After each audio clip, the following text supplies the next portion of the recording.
Hello and welcome to Talk to Al Jazeera. President Gloria Macapagal-Arroyo has led the Philippines since taking over from ousted former President Joseph Erap Estrada after a people's revolution in January 2001. Since then, the daughter of the late Philippine President Diosdado Macapagal and classmate of former U.S. President Bill Clinton has found out just how hard it is to hold on to power. There have been impeachment proceedings, wiretapping scandals, allegations of corruption against her family. The list goes on. The next year is likely to be another struggle for survival for Arroyo. Marga Ortigas reports. Gloria Macapagal-Arroyo. After 4 days of street protests, People Power 2 culminated in Gloria Macapagal-Arroyo becoming the Philippines' second woman president. It was a jubilant time. Filipinos were proud of having ousted another government accused of corruption. But that was almost 6 years ago. The sound on the streets is different today. This man said Gloria was useless, that she doesn't govern very well, she's wishy-washy, and should be changed. This woman said that she used to be in favor of Arroyo, but she doesn't like her anymore. According to local surveys, Gloria Arroyo is now the most unpopular president the country has had. Despite an economic resurgence during her term, she's faced numerous coup attempts and has been dogged by questions regarding the legitimacy of her presidency. There were reports of massive cheating in the 2004 elections, and people have come forward saying they were part of her election rigging. She's not a very easy person to like. The crown rests very heavily on her head. It's a very uneasy position. Made even more uncomfortable by her close ties to the U.S. government, a fact that hasn't gone down very well locally. She is President Bush's closest ally in Southeast Asia in his war on terror. But no attempt by the opposition to organize another people power protest has succeeded. The fact that she has survived means that the situation in the Philippines is not as messy as people like to make it believe, to make others believe. I think that's the case. If it were really that messy, the people would get very upset. They haven't. At least, you know, they haven't put their money where their mouth is. But Filipinos may just do that in 2007. Elections will be held mid-year. President Arroyo's critics say her government may not last 12 more months. There's already been a church-backed public outcry over her administration's attempts to change the Constitution, seen here as a move reminiscent of the Marcos dictatorship, so that President Arroyo could extend her hold on power. It has been actually a very good year for the Filipinos because they have shown time and time again that they are not going to be bamboozled. But Arroyo is determined to perform, so it looks like another year of battles ahead for her and her people.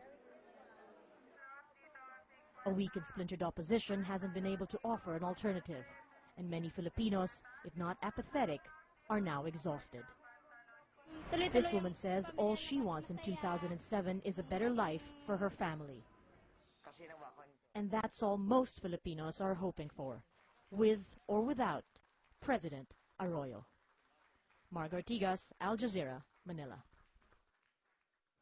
In a wide-ranging interview with Al Jazeera this week, Mrs. Arroyo defended her record on human rights and in the mainly Muslim south of the country.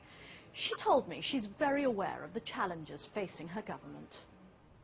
The last time we talked was 2 years ago, and I see that you, the sense I get from you is you're more assured than you were at that time, despite all the challenges that you've faced. Is that fair enough? Would you say that that is the situation for you right now? Well, I said that the past years have brought challenges, but they have also brought great triumphs to the Filipino people. I'm just an instrument of the things that have to happen to the Filipino people for us to move forward. And I'm very glad that we've turned the economy around. The credit rating agencies realize that the new revenue sources are here for good. We will be moving towards a balanced budget. The stock market is up. The peso is strong. This now allows us to invest in people and infrastructure. It allows us to invest in education, in health, in creating good jobs. These are the things we need. We need to lift up the lives of our people from poverty, and we are spending them on a scale not seen in a whole generation. But, Madam President, has it come at a cost? There are some people who are comparing the human rights record in the sense of killings that are being categorized as political killing as comparable to record under the previous Marcos regime. What do you say to that? Well, I deplore killings. Whether they are perpetrated by the left or the right, they are wrong, especially the killings of journalists and political activists. You're right, we have had a sorry history of political violence in our country for more than a generation now. I would like that to stop once and for all. That is why I have asked former Justice Melo to examine the situation and to come up with recommendations that perhaps I can use to help end the problem once and for all. Are you committed to seeing them all the way through to find the real perpetrators? We need to find the perpetrators, and that's the reason why, aside from the work that I'm doing with the Melo Commission and also with the task force of the police that was put together by the police to look for the perpetrators of the actual cases, I am guided by certain principles. First, we have to isolate and eliminate the violent New People's Army and Abu Sayyaf terrorists. And then we have to track and record every claim for human rights and to share the findings with the public. And then we have to protect the political targets, the victims and their families, and we have to accelerate the reform, the structural reform of the armed forces and the police and other groups so that renegade elements will not be able to act. Now, of course, the fine details of all of this will depend on the findings of the Melo Commission. I noticed that you said that you deplored killings by the left and the right. Yes. What about the military? What about the police? Well, that would be included in what they generally call the right. And so, as I said, I mean, whoever is the perpetrator, they must be brought to justice. We have brought certain renegade policemen and soldiers to justice. Some of them are in jail. But really, in the long term, what I would like to do is I would like to be able to reverse this legacy of political violence in our country that has been here for more than a generation and have instead a legacy of a violence-free political culture. And so we have to work not only on solving each and every case, which I would really like to do, and to share the findings with the public, but also to be guided by the 4 principles that I mentioned earlier. Violence-free political culture. That leads me to the elections that are due in May. In the Philippines, they always talk about guns, goons, and gold being what Philippine elections are about. How are you going to make sure that these elections are free and fair and, as you say, as violence-free as possible? The most important thing is to accelerate the reforms of the military, the police, and other groups, so that they can, in fact, have a minimal number, and if possible, no one of the renegade elements acting. And speaking of the elections, I would like to say that the elections are about the future. They're about whether we want to continue the economic reforms, to clean the environment, to expand health care, to invest more in education, to create good jobs. In any case, during the elections, I will continue to do my work. Some people say the elections, though, are also a barometer of confidence in you. And Well, they'll be watching the Arroyo administration's conduct, particularly in light of the accusations that were flying around a couple of years ago. Certainly, we want to promote credible elections, yes. And as I said, I think my appointments to the Commission on Elections have been quite well received over the past 2 years, and we're accelerating the reforms of the armed forces, the police, and other groups. And again, the elections will be about the future and whether they want to continue with economic reforms, to clean the environment, to promote education, health, and create good jobs. So do you guarantee that you have done or you will do everything you can to make those elections free, fair, and credible. Yes, yes, everything we can do, yes, that's right. I'd also like to ask you about the situation in Mindanao. Yes. In the last week, the Philippines military has eliminated 2 high-profile targets. The highest. The highest. Yes. Abu Sulaiman and, of course, Gaddafi Janjalani. Yes. But some people in the Muslim community are worried about the militarization of Sulu province, that it might turn Sulu into another Iraq or another small Afghanistan. You know, that's one of the things that I want to share with the world. And in fact, I took the opportunity during the ASEAN Summit, during the opening remarks, and other subsequent meetings to share with the world, with the region, the paradigm of our peace process in Mindanao. While hard power has fallen short of expectations the world over, in the Philippines we have a unique combination of soft and hard power. We have melded together a combination or confidence-building measures that are focused on interfaith dialogue and cultural awareness, on economic and infrastructure development, and on mutual security arrangements in addressing the peace in Mindanao. And most notably, I would say also, we are working with a very wide spectrum of organizations and nations like Sweden, the UN, Malaysia, the US, Japan, Libya, the OIC countries. But critics say that 10 years after the 1996 agreement with the MNLF, mainly Muslim areas of the Philippines still have the lowest human development indices in the country, and they have yet to see the dividends of peace. On the other hand, many of them have graduated also from the 10 poorest province list, like Sulu, Tawi-Tawi, Lanao del Sur, Basilan. They're no longer in the 10 poorest provinces list. In fact, Sulu used to be the poorest province of all. It doesn't even belong to the bottom 10 anymore. And you should see the difference in the lives of the people in Sulu and Basilan, very, very patent. But what I want to ask is where the peace process is at the moment. Every time there's a new round, we hear that we're closer to a final agreement, but we're not there yet. So what is the actual situation? Let's put it this way. There's peace on the ground.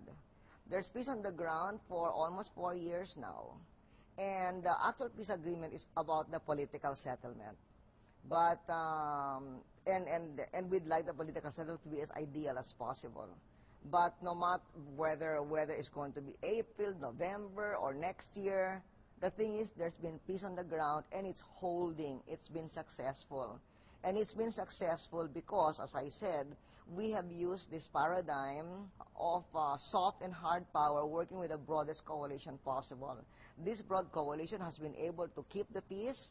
It's been able to isolate the genuine security threats, and it's been able to uplift the lives of the people, Christians and Muslims alike in these areas. Philippine President Gloria Arroyo on talk to Al Jazeera. When we return, the Philippine leader talks to us about her aims as chair of Southeast Asia's key regional grouping and her belief that free trade is the best way forward for development in Asia.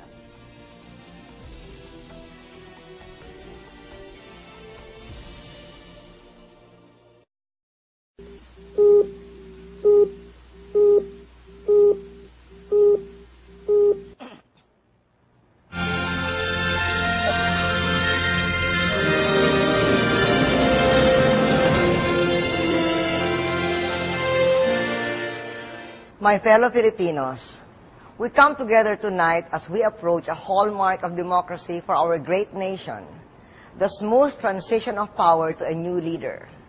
We have just come through a historic election. It was open and it was modern. As a result, we were able to declare winners in hours and days rather than weeks and months. The face of politics in our nation has changed forever. Tonight, I once again congratulate President-elect Aquino and Vice President-elect Binay. 9 years ago, I came to the presidency at a time of great turmoil in our nation. I accepted the challenge of the office when it was thrust upon me. At the time, our country was reeling from political intrigue and a distressed economy. We set to work to reform our economy and invest in our people. Along the way, we had to make unpopular choices, such as raising taxes, but we did so against the odds for a very simple reason. We had to have new money for more and better health care, education, and job creation. We needed new and better roads, bridges, ports, and a technology backbone to attract new businesses and investors to create new jobs. Through hard work, determination, and a clear plan of action, we helped achieve many of these objectives. As a result, we have had 37 quarters of uninterrupted economic growth, even against the headwinds of a major global recession. Look around you in our cities as you drive by the office towers that have changed the skyline. Look around you in our provinces as you drive along the roads, bridges, and rural ports where we have made massive investments. This is the face of change. 85% of our people now have access to PhilHealth insurance. Over 100,000 new classrooms have been built, and 9 million jobs have been created. We developed the call center industry almost from scratch. Today, there are 500,000 call center and BPO jobs when only 5,000 existed when I took office. Yet, these accomplishments are merely part of the continuum of history. The gains I made were built on the efforts of previous leaders. Each successive government must build on the successes and progress of the previous one. Advance the programs that work, leave behind those that don't. I feel confident that we are leaving this nation much stronger than when I came to office. But I leave that for history to judge. Tonight, I call on everyone to unite behind our new leaders. I am optimistic and I am hopeful about our future. Yet, until every Filipino child is born to a family free of poverty, we cannot rest. We must always set our sights on the future and keep an eye on improving our economy, investing in people, and building bridges. Not just bridges of iron and steel, but bridges between people, generations, and governments. The bridges we must build to the future rest on the hard work, grace, and compassion of our people. The people of our nation are our greatest asset. You are the backbone that drives our nation forward every day. From the fisherman to the farmer, to the taxi driver and the teacher, we are a nation of industrious, hard-working people. I thank each and every one for your contribution to help the Philippines achieve our potential. This time next week, I will be moving into a new phase of life, leading a quieter public role. We're all on a journey together. As our nation moves forward, let us all join hands in unity and walk confidently towards a better tomorrow. From the bottom of my heart, I thank you for giving me the honor and privilege of serving you. Malaking karangalan ang makapaglingkod sa sambayanan bilang Pangulo. Sa inyong lahat na napagsilbihan ko sa mahirap ngunit makasaysayang landas, maraming salamat.